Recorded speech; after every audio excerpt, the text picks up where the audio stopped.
An incredible run continues for Deanne Scanlon's volleyball team as they recorded 3 more sweeps this week and have won 22 of their last 23 matches. And joining us now to talk about it is head coach Deanne Scanlon. Your team just continues to improve game in and game out, doesn't it? Right. It's not only about the results. Like you said, we've got an incredible streak going right now, but you use the word improve, and I do see that with every match, you know, and that's a compliment to this group of kids. They come into the gym and with the attitude of wanting to get better and that they need to learn more and that we still haven't reached our goals, and they're getting very close in sight. We're in that, you know, we've reached November, so we're getting real close to hopefully capturing some of those things we've been working for all year long.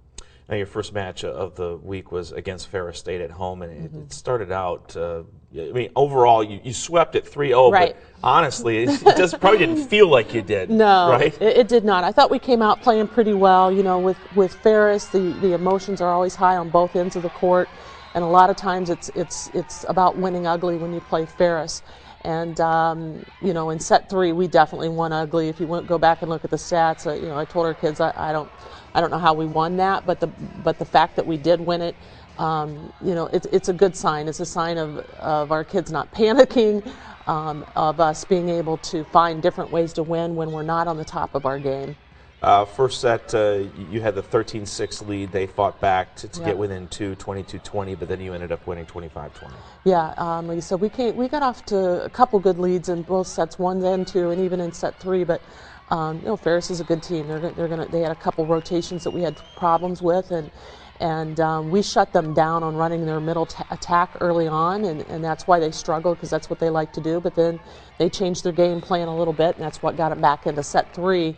But like I said, I hand it to our girls. We hung in there, had a great crowd, a lot of energy in the building, and it's good to avenge that loss that we had earlier in the year to them at their place. Yeah, no doubt about that. Much closer in set 2, 15 ties, 9 lead changes.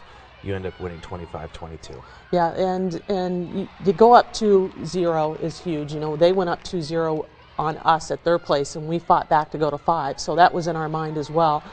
You know, we did not want to go to a set 4 with them. We wanted to finish in 3. We did not want them to get back in and start feeling confident. And like I said, we just had big plays when we needed them. That's our captain right there, Abby Aiken, making that big swing on match point. And we had some kids that struggled during the match. Betsy Rhonda, for one, did not have a great overall match, but when it came to set 3 down the wire, she made 3 tough kills cross court against Ferris, you know, to kind of keep us in it. Saginaw Valley, this one not as tight. It only took you 67 minutes to kind of get through these guys. Yeah, I would say this was surprising a little bit. You know, Saginaw they're a young team, and the second half of the season they put a really nice run together. They went over to the crossover and went 3-0, beat some good teams over there. Been playing some good volleyball. They're athletic, they're big. They looked a lot like us on the other side of the net as far as kind of athletes that they have. But we have been serving extremely tough, and everybody that gets behind the service line for us right now is kind of a threat to the other team being able to run their offense. And our DJ Foster, our sports information, gave me a stat after this weekend that we have 27 service aces compared to our opponents just acing us 3 times over the last 3 matches. So it does tell a lot about what we're able to do. Senior Megan Schroeder obviously playing her final home matches in her career. And she played extremely well in this match for you. Hit 588, tallied 10 kills and 17 attacks. Yeah, those darn lefties. She's, you know, I don't, whatever sport it is, baseball, whatever, they just seem to have something about them that's hard to figure out. And having her in our lineup offensively, and she's put those steady numbers up all year long, and to have her as a weapon opposite our setter, she's hard to figure out. And she's kind of that unsung hero on our team. She does a lot of things that don't show up in the stat sheet.